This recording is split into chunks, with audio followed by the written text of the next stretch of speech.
Hitler massacred 3 million Jews. Now, there is 3 million, there's a 3 million drug addicts. There are. I'd be happy to slaughter them. Totoo lang, napakapait ng tao ng anak ng asawa ko. Binaring nila, pinasok nila doon sa iskinita at pinagbabaril nila.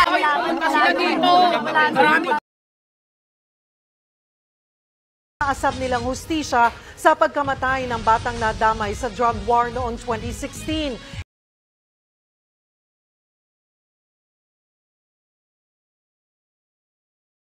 Ang Treatment and Rehabilitation Center ng Department of Health sa Bicutan, Taguig City, ang pinakamalaking rehabilitation facility sa bansa.